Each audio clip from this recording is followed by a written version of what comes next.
The rat trap by Selma Lagerlof. इस lesson के बारे में आप तो पढ़ ही चुके होंगे, अब एग्जामिनेशन पास में आ गया। तो इस सेशन में हम पहले पूछे गए फ्रॉम ईयर 2022 से लेकर 25 तक के जो क्वेश्चन पूछे उनको हम डिस्कस करेंगे। इससे हमें पता चल जाए किस तरह के क्वेश्चंस एग्जामिनेशन में पूछे जाते हैं। और ये दिखा गया है कि अल्टरनेट ईयर्स में क्वेश्चंस रिपीट हो रहे हैं, जो हम इसमें भी देखेंगे, इस स्लाइड्स में भी आपको दिखाई पड़ेगा। इसके लिए हमने देखो, इससे पहले भी एक वीडियो बनाया हमने, उसमें बताया कि द रेड ट्रैप में सबसे ज़्यादा क्वेश्चंस पूछे। यहाँ पर हम देख रहे हैं कि 90 नंबर्स के रेड ट्रैप से पूछे गए। तो इस हिसाब से ये हमारे लिए बहुत ही इंपॉर्टेंट होने वाला।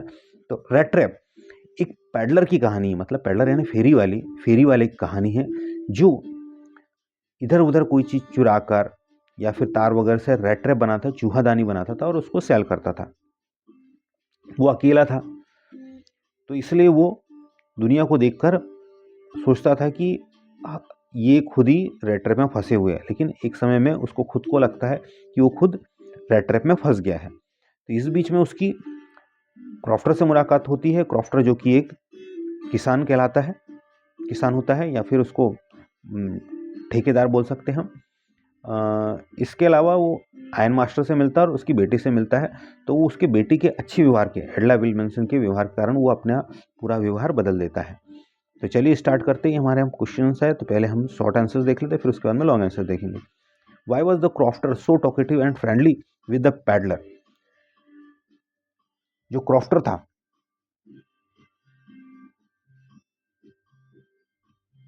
मतलब किसान, सो टॉकेटिव, बातूनी और फ्रेंडली, व्यवहारिक दोस्ताना व्यवहार था पैडलर के साथ में, फेरी वाले के साथ में।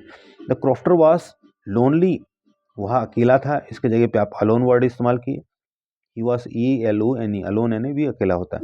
And happy to get company, और उसको साथ मिलके, जो पैडलर का साथ मिला था, तो उससे वो प्रसन्न था। That is why he was so talkative and friendly with the peddler. ये क्वेश्चन का part. The crofter was lonely and happy to get company.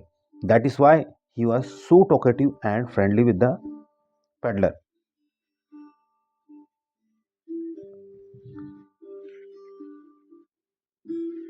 Next question देखेंगे हम। When did the Iron Master जो कि एडला विल्मसन के फादर, रियलाइज, महसूस हुआ था, हिस मिस्टेक, उसकी गलती का कब एहसास हुआ था? द आयरन मास्टर, हमारा क्वेश्चन में डिड लिखा हुआ है, तो हम रियलाइज को रियलाइज्ड कन्वर्ट कर देंगे। The iron master realised his mistake when, जब, he saw the peddler in daylight and found that he was not his old regimental friend.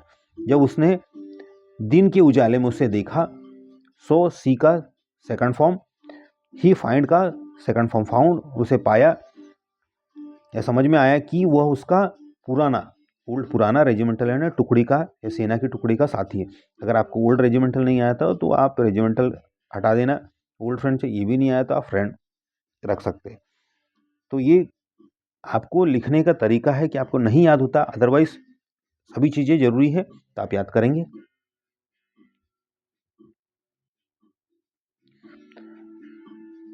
एक बार रीड करने के बाद में आप वर्ड मीनिंग जरूर देखें तो आपको काफ़ी अच्छे से याद रहेगा। व्हाट डाउट, डाउट का मतलब होता है शंका थी, कंफ्यूजन था। What doubt did एडला have about the peddler, peddler के बारे में उसे क्या शंका थी?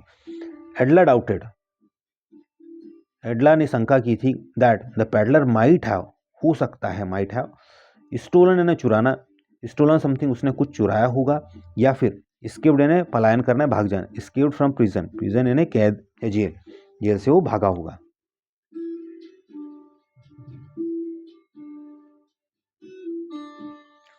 What made the peddler think that he had indeed fallen in a rat trap? ये 2022 के साथ साथ में लॉन्ग आंसर इन 2024 में भी पूछा गया। तो बहुत इंपॉर्टेंट क्वेश्चन है हमारे लिए। किस चीज़ ने पेडलर को मजबूर किया कि वो खुद भी एक चूहेदानी में या फिर जाल में फंस गया? When the peddler could not find, जब पेडलर को could not find नहीं पा सका था हिस वे, रास्ता, out of the forest, forest के बाहर जाने का रास्ता नहीं मिलता, दिस मेड हिम थिंक, इस चीज़ ने उसे मजबूर किया सोचने के लिए कि वह भी वास्तव, इंडीड का मतलब होता है Indeed fallen in a rat trap. When the peddler could not find his way out of the forest, this situation made him think that he had indeed fallen in a rat trap. जब peddler 30 kroner crofter से के पास से चुरा कर भागता है तो वो जंगल में से जाने की कोशिश करता ताकि उसे कोई पकड़ ना पाए, लेकिन जंगल काफ़ी घना होता है और वहाँ पर उसे कोई बाहर जाने का रास्ता ही नहीं मिलता। तब वो सोचता है कि नहीं, वो भी खुद जाल में फंस गया और वो अकेला था, तो इसलिए वो दुनिया, क्योंकि वो दुखी था, तो इसलिए जब भी वो किसी को देखता था, तो दुखी व्यक्ति को देखता था, तो उसको लगता था कि नहीं यार, अच्छा हो रहा है इन लोगों के साथ में। चलिए अगला देखिए। ये क्वेश्चन हमारे 75 वर्ड्स में दो क्वेश्चन देखें। What made the peddler think that he had indeed fallen into a rat trap. Same question है, लेकिन इसको हमको 75 वर्ड्स में लिखना है, that why we have extended it. When the peddler could not find his way out of the forest, he felt that he had fallen into a rat trap. यहाँ पे Indeed भी लिख सकते हैं, जो यहाँ पर लिखा हुआ फेल्ट क्या ना, फील का सेकंड फॉर्म, महसूस किया था कि वो भी खुद फॉल का फॉलन हो गया, गिर चुका है। After stealing 30 kroner from the crofter, he ran into the forest to escape.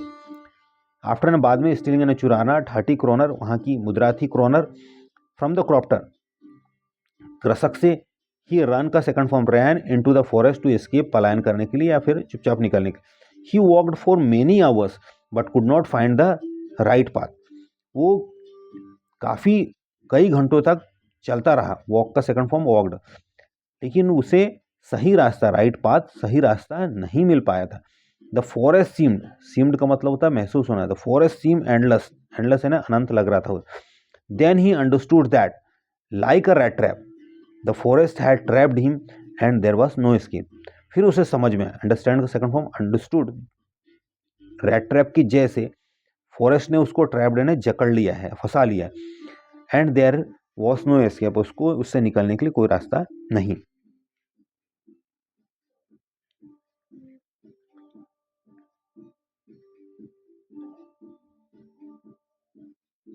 ऐसे हम इसी का लॉन्ग आंसर देखते हैं 74 में। What made the peddler finally change his way.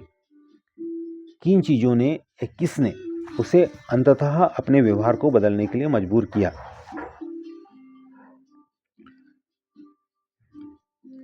The peddler finally changed his way because of Edla Willmansson's kindness and trust. आखिरी में उसने अपने व्यवहार बदला या व्यवहार में सुधार आया है एडला विल्मसन, जो कि आयन मास्टर की बेटी थी, उसकी काइंडनेस यानी दयालुता और ट्रस्ट यानी उसका विश्वास जो उसने पैडलर पे जताया था। She treated him with respect. उसने बहुत अच्छे से उसके साथ में व्यवहार किया था। ट्रीटेड यानी व्यवहार किया था, विथ रिस्पेक्ट, सम्मान के साथ में, and allowed him to stay in her home without suspicion. Allowed यानी अनुमति दी, तो स्टे यानी रहना उसके घर में, विदाउट सस्पिशन, बिना शंका के या संदेह के। Her gentle and caring behaviour touched his heart and made him feel ashamed of his wrong actions. उसका जो बहुत ही विनम्र, अच्छा, जेंटल व्यवहार और केयरिंग, देखभाल वाला जो व्यवहार था, उसने उसके हृदय को छू लिया। Touch this heart and made him feel, और उसे अपने जो बुरे कृत्य थे, रॉन्ग वर्क के लिए शर्मिंदा महसूस कराया। असेम्ड यानी शर्मिंदा कराना।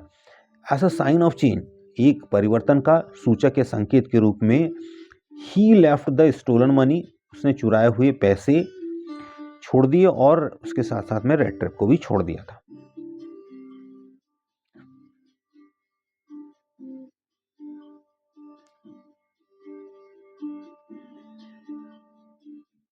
Best of luck.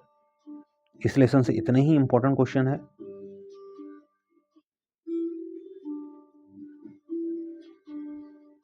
Please like, share, subscribe and comment. इसका अगला लेसन जल्दी ही मैं प्रेजेंट करूंगा।